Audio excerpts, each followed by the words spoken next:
Hello, my YouTube family. I welcome you all to your very own channel Next Gen Teachers. हम कर रहे हैं BEd first year की तैयारी और आज हम करने वाले हैं एक क्विक रिवीजन पूरे सिलेबस का, जो कि है कंटेम्प्रेरी इंडिया एंड एजुकेशन का। चलिए बिना कोई टाइम वेस्ट किए स्टार्ट करते हैं। तो पहला टॉपिक है concurrent list. Before the 42nd Constitutional Amendment Act 1976, education was mainly a state subject. After the amendment, education was moved to the concurrent list, meaning both the central government and state governments can make laws on education. If there is a conflict, the central law prevails. This is as per Article 254(1) of the Constitution. तो सबसे पहले जब 42nd amendment से पहले, constitutional 42nd amendment से पहले जब education की बात होती थी, तो एजुकेशन के सारे लॉ जो बनाए जाते थे वो स्टेट गवर्नमेंट के द्वारा बनाए जाते थे और एजुकेशन से रिलेटेड जो भी मुद्दा होता था वो स्टेट गवर्नमेंट के अंडर आता था। लेकिन कॉन्करेंट लिस्ट के बाद में, यानी कि 42nd amendment of constitutional amendment जो हुई थी 1976 में, उसके बाद में अब एजुकेशन जो है वो स्टेट गवर्नमेंट और सेंट्रल गवर्नमेंट दोनों का जो है अफेयर बन गया और दोनों के दोनों ही गवर्नमेंट्स जो हैं वो लॉ बना सकती थी एजुकेशन के लिए। तो सेंट्रल गवर्नमेंट भी और स्टेट गवर्नमेंट भी, और स्टेट गवर्नमेंट और सेंट्रल गवर्नमेंट दोनों मिलके एक साथ में काम करती हैं एजुकेशन के ऊपर और ये डिसाइड करती हैं कि हर एक जगह पर एजुकेशन में यूनिटी किस तरीके से लाई जाए, यूनिफॉर्मिटी किस तरीके से लाई जाए। क्योंकि पहले के समय में क्या होता था कि स्टेट्स जो हैं अपने अपने रिसोर्सेज के हिसाब से जो है बच्चों को एजुकेशन प्रोवाइड करती थी, और अगर एक स्टेट का बच्चा किसी दूसरे स्टेट में जाता था तो वहाँ पर उसको जॉब अपॉर्चुनिटीज इतनी ज़्यादा नहीं मिल पाती थी जितनी वो वैसे अटेन कर सकता है। तो इसीलिए सेंट्रल गवर्नमेंट और स्टेट गवर्नमेंट्स ने मिलके यूनिफॉर्मिटी जो है एजुकेशन फील्ड में लाना सही समझा, और ये कॉन्करेंट लिस्ट के बाद में हमारे कॉन्स्टिट्यूशन में दर्ज हुआ कि 1976 में 42nd अमेंडमेंट के बाद में स्टेट और सेंट्रल गवर्नमेंट जो है वो मिलकर काम करेंगी एजुकेशन के मुद्दों पर। और अगर इन दोनों के मिलके काम करने पर कोई कॉन्फ्लिक्ट होता है, अगर किसी लॉ को लेकर कोई कॉन्फ्लिक्ट होता है, तो जो फैसला माना जाएगा लॉ जो माना जाएगा सेंट्रल गवर्नमेंट का, क्योंकि ऐसा आर्टिकल नंबर 254(1) में लिखा हुआ है कॉन्स्टिट्यूशन में। नेक्स्ट टॉपिक जो है वो है आर्टिकल 14 का। तो आर्टिकल 14 जो है वो equality before law and equal protection of laws. तो हमारे पास में जितने भी राइट्स हैं उनको प्रोटेक्ट करने का, हमें इक्वालिटी देने का, और इक्वली जो भी लॉ बने हुए हैं वो सभी के लिए इक्वली जो है काम करें, ऐसा ये चीज़ आर्टिकल नंबर 14 जो है हमें इंश्योर करता है। और हमारे जो इक्वल प्रोटेक्शन है ऑफ लॉ है वो भी ये इंश्योर करता है। Article number 15, no discrimination on the ground of religion, race, caste, gender और प्लेस ऑफ बर्थ। तो आर्टिकल 15 जो है वो ये इंश्योर करता है कि किसी भी तरीके की कोई डिस्क्रिमिनेशन नहीं होगी बच्चों के ऊपर, जो कि वैसे तो किसी भी इंडिविजुअल के ऊपर नहीं होगी, लेकिन क्योंकि हम एजुकेशन से रिलेटेड पढ़ाई कर रहे हैं तो एजुकेशन सिस्टम के अंदर ये कहा गया कि आर्टिकल 15 में कि किसी भी बच्चे के साथ में कोई डिस्क्रिमिनेशन नहीं होगी, चाहे वो किसी भी कास्ट का हो, रिलीजन का हो, रेस का हो, जेंडर का हो, या फिर उसका जन्म किसी भी जगह का हुआ हो, उसे इक्वल अपॉर्चुनिटी मिलेगी एजुकेशन के लिए। नेक्स्ट है article number 16, equal opportunity in public employment. तो आर्टिकल 16 हमें ये इंश्योर करता है कि हर एक इंसान को जो है इक्वल अपॉर्चुनिटी मिलेगी पब्लिक एम्प्लॉयमेंट के लिए। आर्टिकल नंबर 30 जो है, it gives religious and linguistic minorities the right to establish and administer educational institutes of their choice. तो आर्टिकल 30 जो है वो हमें ये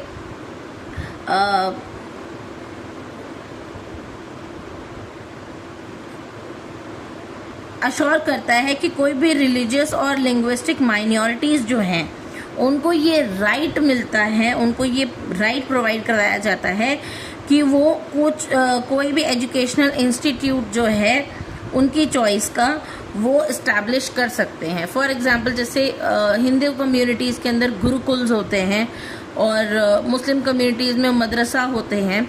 तो इस तरीके से अगर उनको ऐसा लगता है कि उनके रिलीजियस और लिंग्विस्टिक माइनॉरिटीज़ को दबाया जा रहा है तो वो उनके हक के लिए उनके लिए जो है अलग से एजुकेशनल इंस्टीट्यूट्स को इस्टेब्लिश कर सकते हैं। आर्टिकल नंबर 51A के जो कि है फंडामेंटल ड्यूटीज़ के लिए, अब क्योंकि कॉन्स्टिट्यूशन हमें बहुत सारे राइट्स दिए हैं तो हम जो सिटीजन ऑफ इंडिया हैं उनके लिए बहुत सारे फंडामेंटल ड्यूटीज़ भी होती हैं। तो उनमें से फंडामेंटल ड्यूटीज़ जो हैं वो आर्टिकल नंबर 51A के में दी गई हैं। It is the duty of parents और guardians to provide opportunities for education to their children between 6 to 14 years. तो हमारा जो आर्टिकल नंबर 51A के है वो हमारी ड्यूटी भी बताता है कि हर एक पेरेंट और हर एक गार्जियन की जो है वो रिस्पॉन्सिबिलिटी बनती है कि वो अपने बच्चे को दिहाड़ी मजदूरी पर ना भेज करके, उससे चाइल्ड लेबर ना करवा करके उसे स्कूल भेजे ताकि वो बच्चे अच्छी एजुकेशन हासिल कर सकें। Avoid child labour and send children to school. तो ये जो है आर्टिकल 51A में हमारी फंडामेंटल ड्यूटी बनती है कि पेरेंट्स जो हैं या फिर कोई गार्जियन है वो अपने बच्चों को स्कूल भेजे पढ़ाई के लिए और ना कि लेबर क्या बोलते हैं चाइल्ड लेबर करने के लिए कहीं पर भी भेज दें। तो आर्टिकल नंबर 29 जो है वो प्रोटेक्ट करता है the language, script and culture. तो कई बारी आर्टिकल नंबर 29 और 30 जो है एक साथ ही आता है, यूजुअली ये एग्जाम में पूछा जाता है। तो आर्टिकल नंबर 29 जो है वो प्रोटेक्ट करता है हमारी लैंग्वेज को, हमारी स्क्रिप्ट को और हमारे कल्चर को, कि हमारे कल्चर को जो है वो कोई चेंज नहीं कर सकता है, कोई उनसे छीन नहीं सकता है, और हमारी जो लैंग्वेज है उसको भी हमें सिखाने का पूरा मौका मिलता है। वो हम अपने बच्चों को सिखा सकते हैं या अपने रिश्तेदार जो भी हैं, तो हम लोग जो है बेसिकली अपनी लैंग्वेज को भी प्रोटेक्ट कर सकते हैं आर्टिकल नंबर 29 के द्वारा। तो it protects the language, script and culture of citizenship and ensures that no citizen is denied admission to educational institutions maintained by the state on ground only of religion, race, caste, language or any of these। तो कोई भी citizen जो है वो उसको कोई भी जगह से, किसी भी स्कूल या कॉलेज से मना नहीं किया जा सकता कि आपको यहाँ एडमिशन नहीं मिलेगा क्योंकि आप इस धर्म के हो या इस कास्ट के हो। तो ऐसा नहीं होगा, या आप ये भाषा बोलते हो। तो आर्टिकल नंबर 29 जो है वो हमें इंश्योर करता है कि हर एक सिटीज़न को जो है एडमिशन लेने के लिए, एजुकेशनल इंस्टीट्यूशन में एडमिशन लेने के लिए कोई भी डिनाई नहीं कर सकता है। किसी भी जो है किसी भी तरीके का डिस्क्रिमिनेशन यहाँ नहीं हो सकता है, चाहे आप वो किसी भी रिलीजन के हो, रेस के हो, कास्ट के हो, लैंग्वेज के हो या फिर इनमें से कुछ भी। तो आर्टिकल नंबर 41 जो है, आर्टिकल नंबर 41 हमें बताता है right to education subject to state resources, it depends on economic capacity and development of the state. तो स्टेट के पास में जितने भी पैसे हैं एजुकेशन के लिए, उतने पैसों में जितनी भी स्टेट एजुकेशन दे सकती है वो बच्चों को प्रोवाइड करवाएगी ही करवाएगी। तो आर्टिकल नंबर 41 जो है बच्चों को राइट टू एजुकेशन देता है।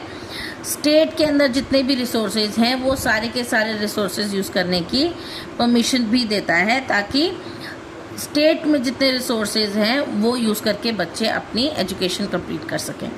ना आर्टिकल 45 कहता है it directs the states to provide early childhood care and education.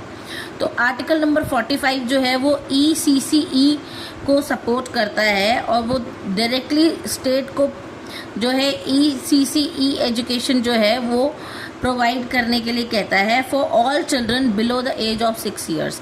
तो 6 साल से जो छोटे बच्चे हैं उनको अर्ली चाइल्डहुड केयर और एजुकेशन देने के लिए आर्टिकल नंबर 45 जो है वो अश्योरेंस देता है। आर्टिकल नंबर 46 जो है it promotes the educational and economic interest of SCs, STs and other weaker sections. तो आर्टिकल नंबर 46 जो है वो हर एक तरीके के इंसान को, जो भी वीकर सेक्शन से बिलोंग करता है, चाहे SC या ST क्लास से बिलोंग करता है, उनको सभी को जो है प्रमोट करता है एजुकेशन लेने के लिए और अपने इकोनॉमिक इंटरेस्ट को जो है बढ़ाने के लिए।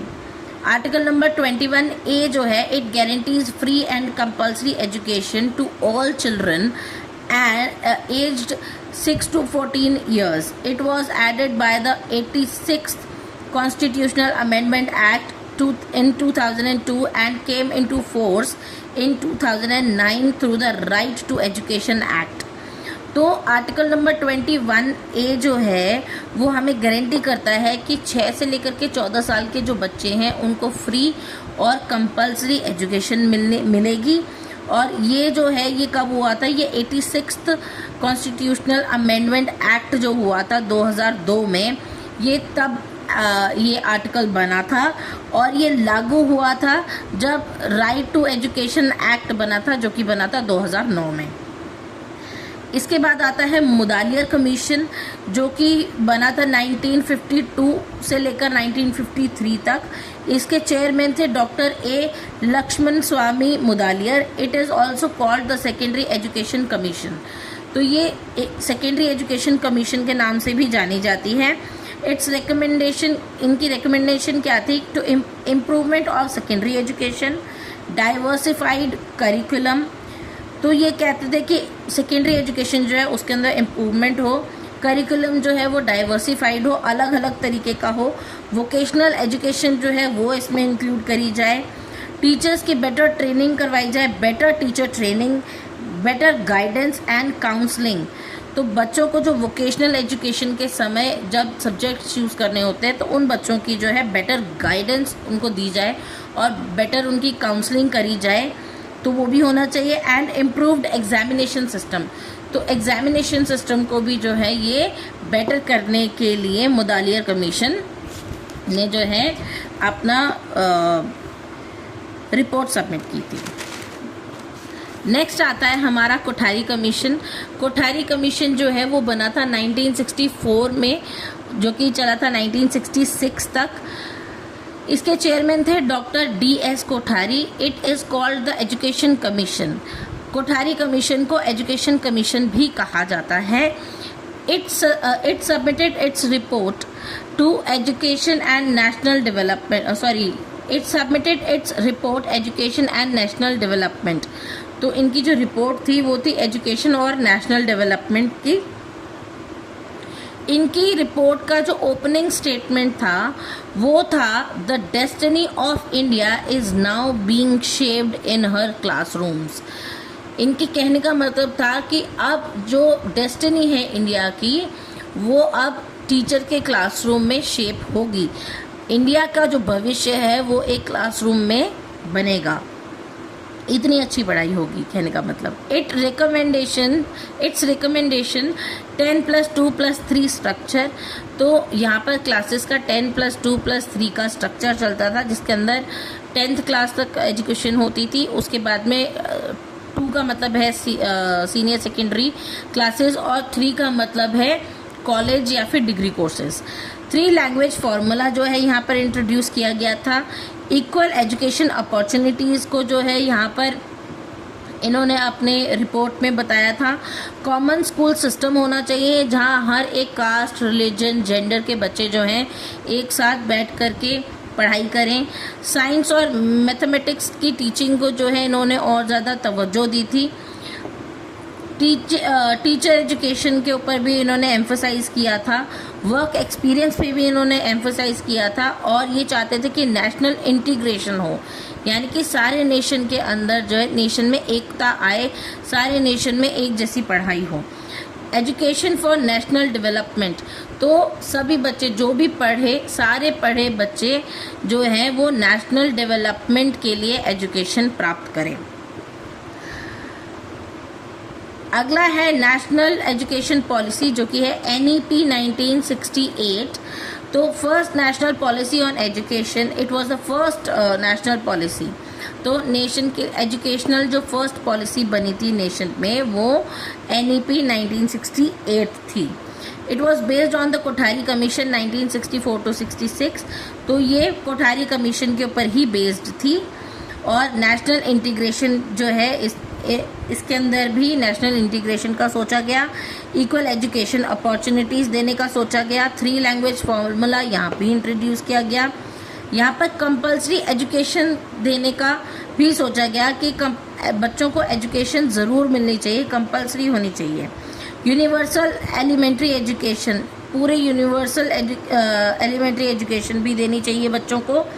साइंस एंड मैथमेटिक्स एजुकेशन भी देनी चाहिए। डेवलपमेंट ऑफ रीजनल लैंग्वेजेस भी होनी चाहिए कि रीजनल लैंग्वेज जो है उनको भी पढ़ाया जाना चाहिए, उसके अंदर भी एजुकेशन होनी चाहिए। Promotion of Hindi, English as a link language. तो यहाँ जो 3 लैंग्वेज फार्मूला बताया गया था, तो पहली लैंग्वेज तो वो थी कि टीचर जब है इंस्ट्रक्शंस देंगी तो वो अपनी बच्चों की रीजनल लैंग्वेज में ही देंगी। उसके बाद में जो है सेकेंड लैंग्वेज जो थी वो हमारी हिंदी को प्रमोट करने के लिए थी, तो हिंदी लैंग्वेज थी। और इंग्लिश जो है वो इसलिए पढ़ाई जाती थी क्योंकि वो एक लिंक लैंग्वेज है, ताकि बच्चे जो हैं इंटरनेशनली भी जो है अपनी नॉलेज को एक्सचेंज कर सकें। तो टीचर एजुकेशन एंड ट्रेनिंग, तो यहाँ पर टीचर की एजुकेशन और ट्रेनिंग के लिए भी जो है रिपोर्ट सबमिट हुई थी, ये कमीशन बनाई गई थी। Improvement in quality of education, तो एजुकेशन की क्वालिटी भी इम्प्रूव हो, वर्क एक्सपीरियंस हो, मॉरल एंड वैल्यू एजुकेशन मिले यहाँ पर बच्चों को, और एजुकेशन फॉर नेशनल डेवलपमेंट। तो ये सारी चीज़ें जो हैं ये NEP के अंदर ही बनाई गई थी, बताई गई थी कि नेशनल एजुकेशन पॉलिसी के अंदर ये सारी चीज़ें शामिल थी। और एक चीज़ और, जो रिमूवल ऑफ एजुकेशनल डिस्पैरिटीज़, कि किसी भी तरीके का भेदभाव जो है यहाँ पर नहीं होना था, तो एजुकेशनल डिस्पैरिटीज़ जो हैं वो सारी की सारी रिमूव कर दी जाएं। उसके बाद में आपका आता है NEP 1986। याद रखिएगा, NEP 1968 अलग है और NEP 1986 जो है वो अलग है। NEP 68 जो है वो first national policy on education है, और NEP 1986 जो है वो इसकी रिवाइज्ड पॉलिसी है। तो इसका जो मेन मोटिव था वो था एजुकेशन फॉर इक्वालिटी, कि हर एक इंसान को इक्वालिटी मिल सके, इसीलिए लोगों को एजुकेटेड होना चाहिए। विमेंस एम्पावरमेंट, SC ST और एंड डिसएडवांटेज ग्रुप्स को भी एजुकेशन मिलनी चाहिए। सभी को, पहली बात तो इक्वालिटी, कि हर एक इंसान, हर एक बच्चे को जो है एजुकेशन मिलनी चाहिए। लड़कियों को भी जो है वो एजुकेशन मिलनी चाहिए, और डिसएडवांटेज ग्रुप या फिर SC ST के जो लोग हैं उनको भी एजुकेशन लेने का पूरा अधिकार होना चाहिए। अब 1986 के अंदर जो है एडल्ट एजुकेशन की भी बात हुई। यहीं पर जो है ऑपरेशन ब्लैक बोर्ड भी आया, जिसके अंदर जो है स्कूल के अंदर अच्छा इंफ्रास्ट्रक्चर और टीचिंग एड को भी प्रोवाइड करवाने की बात हुई। इसके अंदर वोकेशनलाइजेशन ऑफ एजुकेशन भी हुआ, कि बच्चों को वो चीज़ें भी पढ़ाई जाएं जिससे कि वो बड़े होकर के अपना लाइवलीहुड कमाने के योग्य हो जाएं। इसके बाद में टीचर एजुकेशन भी आया, कि टीचर्स जो हैं उनके लिए भी और अच्छी एजुकेशन आने लगी, ताकि टीचर के जो मेथड्स हैं, जो टेक्निक्स हैं वो और ज़्यादा जो है बेटर हो पाएँ और बच्चों के लिए इफ़ेक्टिव साबित हों। और यहाँ पर जो है हर एक क्लासरूम जो है वो चाइल्ड सेंटर्ड लर्निंग होनी चाहिए थी, वहाँ पर टीचर सेंटर्ड लर्निंग नहीं होनी चाहिए थी, कि बच्चे को देख कर के जो है बच्चों को चाहे एक्सपेरिमेंट करवाए जाए चाहे कुछ भी, लेकिन चाइल्ड सेंटर्ड लर्निंग होनी चाहिए, जहाँ पर बच्चा जो है एक्टिव हो, ना कि पैसिव हो। नेक्स्ट आता है आपका NCF 2005, जो कि है नेशनल करिकुलम फ्रेमवर्क। तो एक तो ये कंस्ट्रक्टिविस्ट अप्रोच का था, चाइल्ड सेंटर्ड एजुकेशन यहाँ पे भी थी, लर्निंग विदाउट बर्डन, तो यहाँ पर ये इंश्योर किया गया कि बच्चे जो हैं वो बिना डरे टीचर से सवाल पूछ सकते हैं, बिना किसी बर्डन के जो है वो लर्निंग कर सकते हैं। यहाँ पर बच्चों की क्रिटिकल थिंकिंग जो है उसको इन्हांस किया गया, डेवलप किया गया, और एक्टिविटी बेस्ड लर्निंग करवाई गई। टीचर्स जो हैं क्लासेस में अलग अलग तरीके की एक्टिविटी करवा के बच्चों को पढ़ाती थी। एक्सपीरियंशियल लर्निंग करवाई गई ताकि बच्चे जो हैं जो पढ़ रहे हैं वो एक्सपीरियंस भी कर सकें एक्टिविटीज़ के थ्रू। इंक्लूसिव एजुकेशन करवाई गई और कॉन्टिन्यूस लर्निंग जो है यहाँ पर करवाई गई कि बच्चे जो हैं कॉन्टिन्यूसली चीज़ों को याद करते रहें। यहाँ पर बेसिकली जो है रोट लर्निंग को रोक दिया गया कि बच्चे जो हैं समझ के चीज़ों को याद करें, समझ के चीज़ों को सीखें ना, और उनको एक्सपेरिमेंट करके चीज़ों को सीखें, ना कि कोई रट्टा मारे। नेक्स्ट है NEP 2020, तो ये भी नेशनल एजुकेशन पॉलिसी है जो कि 2020 में आई थी। इसके अंदर जो है 5+3+3+4 का स्ट्रक्चर जो है दिया गया था। पहले जो 5 साल हैं वो फाउंडेशनल स्टेज कहलाए जाते हैं, जिसके अंदर पहले के 3 साल जो हैं वो प्री स्कूल में और आगे के 2 साल जो हैं वो क्लास 1 और 2 के लिए होते हैं। उसके बाद में ये जो 3 है इसके लिए प्रिपरेटरी स्टेज होती है जो कि क्लासेस 3 से लेके 5 तक होती है। इसके बाद अगले 3 की बात करें तो मिडिल स्टेज होती है जो कि क्लासेस होती है 6 से 8th, और लास्ट जो 4 है ये होता है सेकेंडरी स्टेज जो कि क्लासेस होती है 9th से लेकर के 12th तक की। अब इसके अंदर ये जो है ये फाउंडेशनल लिटरेसी एंड न्यूमरेसी भी इंक्लूडेड थी। मल्टी डिसिप्लिनरी एजुकेशन भी यहाँ पर बच्चों को दी जाती थी। एक्सपेरिमेंटल लर्निंग जो है वो भी करवाई जाती थी। जैसे मैंने आपको पहले बताया कि लर्निंग बाय डूइंग, बच्चों को एक्सपेरिमेंट करके एक्टिविटीज़ करके चीज़ें सीखने का मौका मिलता था। फ्लेक्सिबिलिटी इन सब्जेक्ट चॉइस, यहाँ पर बच्चे जो है अपने मतलब का सब्जेक्ट भी चूज़ कर सकते हैं और पढ़ सकते हैं। स्पेशली जो है चॉइसेस मिलती थी वो वोकेशनल कोर्सेज के लिए मिलती थी बच्चों को। नेक्स्ट है आपका mother tongue. Now mother tongue और regional language till at least grade 5, तो इसके अंदर जो है टीचर्स को अलाउड था कि वो कोई भी लैंग्वेज बच्चों को सिखाएं, उसके लिए मदर टंग और रीजनल लैंग्वेज जो है वो यूज़ कर सकती हैं फॉर द इंस्ट्रक्शंस। और स्किल डेवलपमेंट यहाँ पर बच्चों को सिखाया जाता था कि बच्चे जो हैं एजुकेशन के साथ साथ कोई स्किल भी ऐसा सीखें कि आगे चल के वो अपनी लाइवलीहुड कमा सकें। हॉलिस्टिक डेवलपमेंट यहाँ बच्चों की होती थी, और यहाँ पर बच्चों को टेक्नोलॉजी इंटीग्रेशन भी करवाई जाती थी कि बच्चों को टेक्नोलॉजी से इंट्रोड्यूस करवाया जाता था। फॉर एग्जांपल ICT जो कि इंफॉर्मेशन एंड कम्युनिकेशन टेक्नोलॉजी भी जो है क्लासेस में यूज़ होती थी ताकि बच्चों को जो है और ज़्यादा अच्छे से लर्निंग हो सके बच्चों की। असेसमेंट फॉर लर्निंग जो है वो भी यहाँ पर होती थी कि बच्चों को असेस किया जा सके कि बच्चे कितना ही याद कर पा रहे हैं। नेक्स्ट है आपका LPG मॉडल जो कि है लिबरलाइजेशन, प्राइवेटाइजेशन एंड ग्लोबलाइजेशन।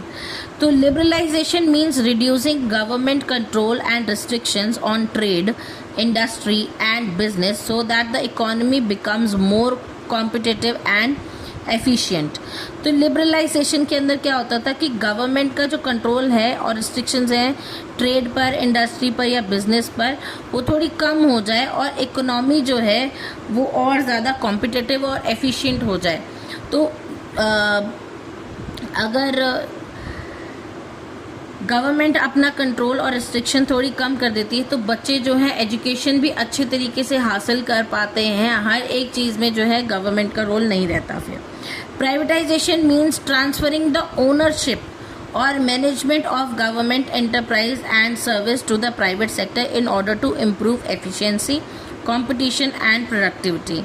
तो प्राइवेटाइजेशन की वजह से जो है ओनरशिप जो है वो गवर्नमेंट जो है ट्रांसफ़र कर देती है प्राइवेट सेक्टर को, और यहाँ पर जो है एफिशिएंसी जो है वो बढ़ जाती है, बच्चों की कंपटीशन जो है वो आ जाता है और प्रोडक्टिविटी भी बढ़ जाती है तक, और बच्चों को जो है बाहर से जाकर के अपनी नॉलेज को शेयर करने में, बाहर कॉम्पिटिटिव एग्ज़ाम्स देने में और पढ़ाई करने का भी मौका मिलता है। Globalisation is the process of increasing interaction, integration and interdependence among countries in the field of economy, education, culture, technology, communication and trade.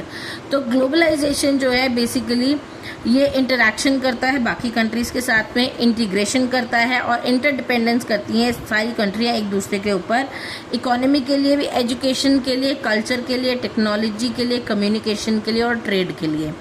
तो एजुकेशन, कल्चर और टेक्नोलॉजी के लिए क्या है कि जब ग्लोबलाइजेशन होती है तो अच्छी तरीके यानी कि टीचिंग टेक्निक्स जो हैं, जो बेटर टेक्निक्स हैं, जो नॉलेज है लोगों की, वो एक दूसरे के साथ में शेयर की जाती हैं ताकि एक दूसरे को अपनी नॉलेज शेयर करके आप भी कोई नॉलेज गेन कर सकें। तो यहाँ जो है टेक्नोलॉजी का यूज़ करके जो है एक दूसरे को अपनी टेक्नोलॉजी सिखा सकते हैं। तो कहने का मतलब हर एक तरीके से जो है नॉलेज का आदान प्रदान होता है यहाँ। अब इसके कुछ पॉजिटिव इफ़ेक्ट्स हैं लिबरलाइजेशन, प्राइवेटाइजेशन और ग्लोबलाइजेशन के, कि बेटर टेक्नोलॉजी इन एजुकेशन। तो एजुकेशन के अंदर जो टेक्नोलॉजी है वो बेटर होती है, क्योंकि एजुकेशन में जब टेक्नोलॉजी यूज़ होने लग जाए तो लर्निंग जो है वो बेटर होती है, टीचिंग लर्निंग प्रोसेस अच्छा होता है। इंटरनेशनल कोलैबोरेशन होने लग जाती है, बच्चों की स्किल डेवलपमेंट होती है, मोर एजुकेशनल अपॉर्चुनिटीज़ जो हैं वो बच्चों को मिलने लग जाती हैं, इम्प्रूव्ड क्वालिटी थ्रू कंपटीशन। तो बच्चे जो है एक कंपटीशन के चलते अपनी लर्निंग की, अपनी कुछ भी नॉलेज गेन करने की जो क्वालिटी है वो इम्प्रूव करते हैं।